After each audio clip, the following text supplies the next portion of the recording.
Vamos a ver entonces unas placas que tenemos armadas. Para hablar de jornada parcial, vamos a agrandar un poquito como siempre digo acá.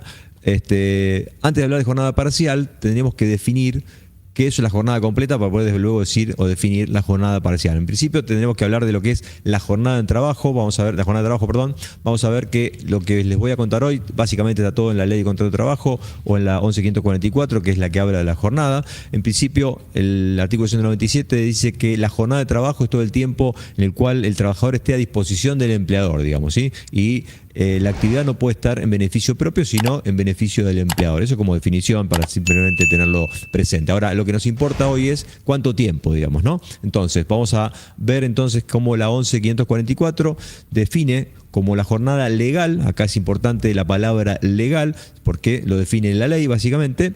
El máximo es de 8 horas diarias o 48 semanales, ¿sí? Acá es importante la palabra, como digo, máximo, o sea, no puede exceder de las 8 horas diarias o 48 semanales. Incluso dice la ley que ninguna disposición, digamos, provincial, municipal, ninguna otra disposición puede, digamos, disponer de una jornada superior a lo que marca esta ley. Bien, lo que sí marca esta ley es que no está, digamos, dentro del alcance de la misma lo que es trabajo agrícola, ganadero, servicio doméstico y trabajo de miembros de la familia del jefe, digamos, y trabajo familiar. Eso está por fuera de esta ley, ¿sí? Cada uno, de hecho, trabajo agrícola tiene su propia ley, servicio doméstico tiene su propia ley. Bien, pero bueno, otra de las cosas que marca, si vamos a la siguiente placa, la ley, es unas excepciones a este máximo de 8 horas. Bien, que son básicamente el trabajo de los directores o los gerentes, ¿sí? Que no tiene este tope de las 8 horas o 48. El trabajo por equipo, ¿sí? Que acá no es que no tengan el tope, sino que se calcula de otra manera. O sea, de repente cuando hacemos trabajo en equipo, puede ser que algún día o en la semana me supere este tope de 8 o 48, pero lo que dice la ley es que debería ser un promedio como máximo de 3 semanas. Y en esas 3 semanas el promedio me tiene que dar por debajo de las 8 o de las 48, ¿sí? Es otra de las excepciones.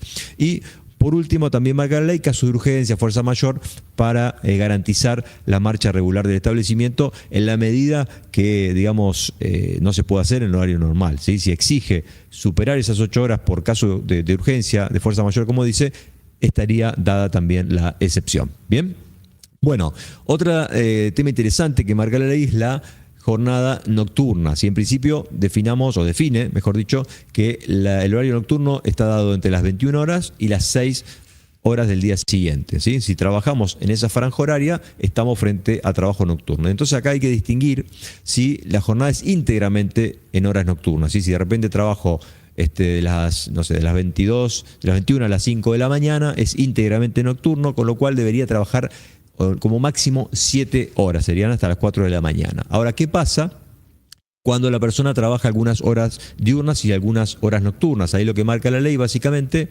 todavía no, lo que marca la ley es básicamente que las horas que trabajo en forma nocturna deben, digamos, descontarse 8 minutos, con lo cual vamos a suponer que yo arranco a las 14 horas hasta las 22, o sea, tengo solamente una hora de nocturno de 21 a 22, ahí tendría que trabajar, por ejemplo, hasta las 21:52, o sea, tengo que trabajar 8 minutos menos, o bien el empleador puede pagar 8 minutos adicionales, ¿sí? En vez de pagar por 60 minutos, pagaría por 68 minutos, lo cual equivale al 13,33% adicional por hora nocturna. Bien, bueno, vamos a seguir.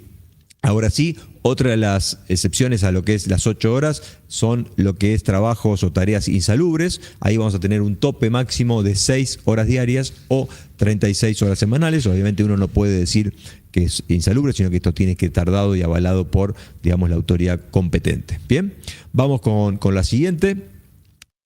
Acá es donde viene, digamos, el tema de legal o habitual. Por un lado tenemos esta cantidad de horas máximas, como decimos, de 8 horas, que es el máximo legal. Ahora, lo que la misma ley dice, que algún convenio colectivo puede establecer una jornada inferior. O sea, lo que impide la ley es que cualquier disposición de convenio o disposición provincial, municipal, establezca una jornada mayor a 8 horas. Ahora, inferior, mientras esté avalada después por el ministerio, no hay ningún problema. Entonces, justamente acá es donde dice, bueno, en el caso de los convenios podría ser una jornada inferior, y ahí es donde estaríamos hablando de la jornada habitual, ¿sí? Por un lado tenemos la jornada legal y después la habitual, que es la que en definitiva es la actividad, la tarea que hace la persona. Bien, entonces a partir de ahí vamos a ver que vamos a empezar a hablar más de la habitual que de la legal. Bien, bueno, sigamos.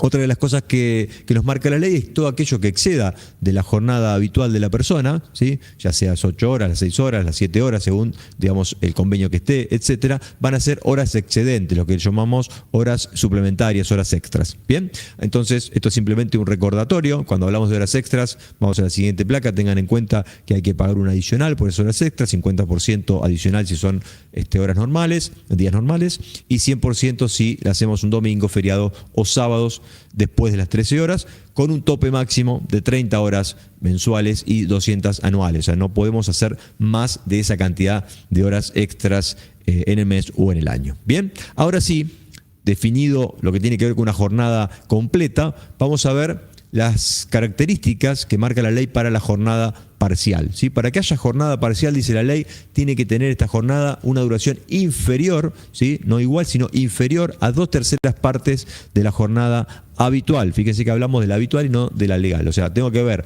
para esta persona, esta actividad, este convenio, cuál es la jornada habitual.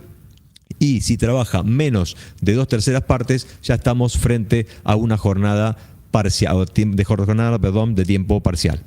Entonces, en un convenio tiene 8 horas, por ejemplo, si trabaja 5 horas, estaríamos frente a una jornada parcial. Si trabaja 6 horas, ya no estaríamos frente a una jornada parcial, sino que estaríamos simplemente reduciendo la jornada. Ahí estamos frente a una jornada reducida. ¿Y cuál es la diferencia? Ahora lo vamos a ver. Fíjense que en el caso de tiempo parcial, si vamos a la siguiente característica, vamos a ver que en el caso de jornada parcial, lo que estipula la ley es que el salario tiene que ser proporcional a la jornada completa. Vamos a suponer que la persona por la jornada habitual de 8 horas gana 800.000 pesos. Bueno, si tenemos otro empleado que trabaja 5 horas, va a tener que ser proporcional, va a tener que ser 500.000. 500.000 como mínimo establece la ley. Si yo le quiero pagar más, 600, no hay ningún problema. El problema lo tendré con el que trabaja 8 horas para explicarle, ¿no? Pero bueno, como mínimo tiene que ser de 5 horas. Ahora, ¿qué pasa en el ejemplo que daba recién? ¿Qué pasa si esta persona trabaja 6 horas? Si trabaja 6 horas no es tiempo parcial, es simplemente una jornada reducida. En ese caso, la ley establece que le debo pagar la jornada completa. O sea, a esa persona que trabaja 6 le tengo que pagar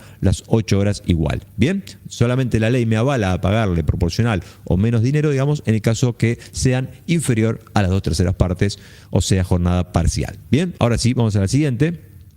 Cuando hacemos trabajo en jornada de tiempo parcial, está prohibido hacer horas extras y la ley marca específicamente que no se pueden hacer horas extras, salvo alguna excepcionalidad.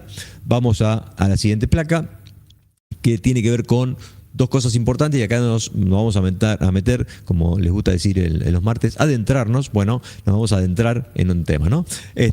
Aportes y contribuciones de seguridad social proporcional. ¿Esto qué quiere decir? Cuando hagamos el 11%, el 3% de la 19.032, etcétera, ahí le vamos a tener que calcular sobre el sueldo que cobra la persona por esas 5 horas, por ejemplo. Si gana 500.000, siguiendo el ejemplo, le vamos a calcular sobre los 500.000. Ahora, vamos a la siguiente placa. En el caso de las obras sociales, ¿sí? La retención que le hacemos a la persona o la contribución que hacemos como empleador para esa persona que trabaja 5 horas, lo vamos a tener que calcular como si trabajase la jornada completa, ¿sí? Y acá es lo que vamos a ver hoy de la mano de los chicos, cómo hacemos esto dentro del sistema para calcular ya sea la retención o después la contribución para que nos dé sobre la jornada completa. Bien, vamos a un ejemplo antes de meternos en el sistema.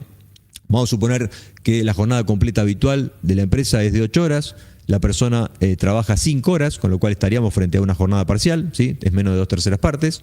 La jornada completa tiene un sueldo de 960.000 y esta persona gana 600.000 por esas 5 horas, ¿sí? Entonces vamos a un ejemplo de cómo quedaría el recibo de sueldo de esta persona. Fíjense que si lo agrandamos tenemos el sueldo de 600, y si vamos a la siguiente placa, vamos a ver que marcamos que, por ejemplo, lo que decía recién, la jubilación, la 19.032, hacemos el 11 y el 3% sobre los 600.000, me da los 66.000 y los 18.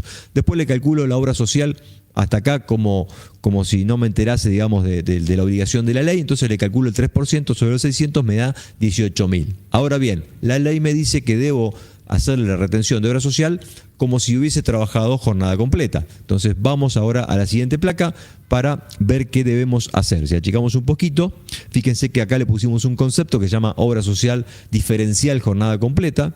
¿De dónde surge? Hacemos la siguiente cuenta. 960.000 pesos es lo que debería cobrar la persona por jornada completa, cobró 600, con lo cual la diferencia es 360.000. Sobre esos 360 calculo el 3%, me da los 10.800 pesos que adiciono o mejor dicho, le resto, ¿sí? Como le retengo por concepto de obra social. De esta manera le estaríamos reteniendo los 28.800. Otra manera de verlo, de hacerlo, si vamos a la siguiente placa, es la siguiente. Así básicamente es agarrar lo que cobra la persona, ¿sí? El sueldo de los 600.000, lo divido por la cantidad de horas que trabaja, en este caso 5 horas, ¿sí? Me quedo con el valor hora, lo multiplico por 8 de esta forma tal que me voy a la jornada completa, estamos hablando de nuestro ejemplo, y después eso lo multiplico por el 3%, que es lo que nos obliga a retener por obra social. Eso me da, si se fijan, 28.800. Ahora, yo ya le retuve 18.000 por la obra social, con lo cual me restan 10.800. Son dos maneras de llegar al mismo resultado y de alguna manera tiene un poco que ver con las distintas soluciones que vamos a ver hoy en Tango. Antes de pasar al Tango, vamos a ver la implicancia de esto en algo súper importante, que es el libro de sueldo digital, ¿sí? Que hoy prácticamente todos están obligados a hacerlo, ¿sí? Vamos a ver cómo debemos implementarlo en Tango de la mano de Gustavo y de Marcos para poder lograr este resultado. Entonces, cuando nos metemos al libro de sueldo digital, vamos a ver que esto lo hemos generado con Tango. Si lo tuviésemos cargado a mano, deberíamos hacer lo mismo. Básicamente, cuando tenemos una persona de trabajo a tiempo parcial, tenemos que tener la modalidad de contratación que vemos ahí, a tiempo parcial.